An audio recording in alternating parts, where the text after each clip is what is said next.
అనుగ్రహింపబడి మీలోనున్న పరిశుద్ధాత్మకు ఆలయం ఉన్నదని మీరు ఎరుగరా అంటే మనలోని దేవుడు నివసించటానికి ఏర్పాటు చేసుకున్న ఆలయమే మానవ దేహం. ఈ దేహంలో దేవుడు నివసించాలని చక్కగా కట్టుకున్నాడండి. ఎవరైనా మనుషులు కట్టగలరా ఈ దేహాన్ని? ఎవరైనా ఈ అవయవాలను, ఈ చేతులను, ఈ కాళ్లను, ఈ కళ్ళను, ఈ ముక్కులను, మనకున్న అవయవాలన్నీ ఏ మనిషి అయినా తయారు చేయగలడా? ఎవరో తయారు చేయలేడు. మనుషులు ఎవరు కూడా తయారు చేయలేడు.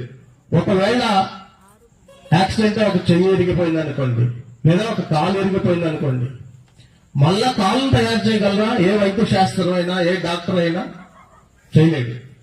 ఏదో ఒక కాలు పెట్టాల్సిందే. అది ప్లాస్టిక్ది కావచ్చు, ఇంకొకటి కావచ్చు, కృత్రిమంగా అమర్చుకోవాల్సిందే. కానీ మళ్ళా నిర్మాణం అంటే ఏమి చేయలేదు.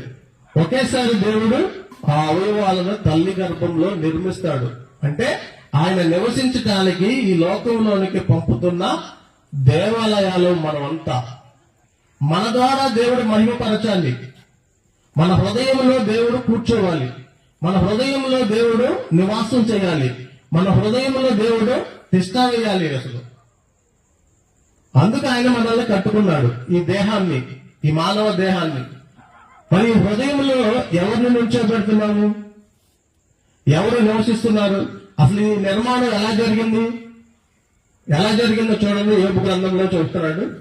అసలు ఈ నిర్మాణము ఎలా స్టార్ట్ చేశాడు? మెటీరియల్ ఉండాలి కావండి. ఒక ఇల్లు కట్టాలన్నా, ఒక చర్చి ఉండాలన్నా, ఒక గోడ కట్టాలన్నా సిమెంట్ ఉండాలి, ఇసుక ఉండాలి. ఏమండి? ఇసుక ఉండాలి, సిమెంట్ ఉండాలి, నీళ్లు ఉండాలి. అన్ని ఉంటేనే కదా ఒక కాంక్రీట్ ఉండాలి, ఒక మొక్క ఉండాలి. ఇవన్నీ ఉంటేనే ఒక నిర్మాణం జరుగుతుంది. అప్పుడే అది స్టాండర్డ్ గా అయిపోతుంది. ఇప్పుడు దేవుడు కట్టుకున్న మెటీరియల్ ఏంటి? మానవ దేహాన్ని దేనితో పోల్చాడు, దేనితో కట్టాడో చూడండి ఒకసారి. యోబు గ్రంథం 10వ అధ్యాయం 8వ వచనం నుంచి 11 వరకు చదవండి. దేవుని హస్తములు అవయవ నిర్మాణము చేసి మానవ దేహానికి అవయవాలను, తల్లి గర్భంలో ఈ అవయవాలను నిర్మాణము చేసి నన్ను రూపించి, అంటే నిర్మాణం అవుతుంది. మానవ దేహంలో అవయవాలు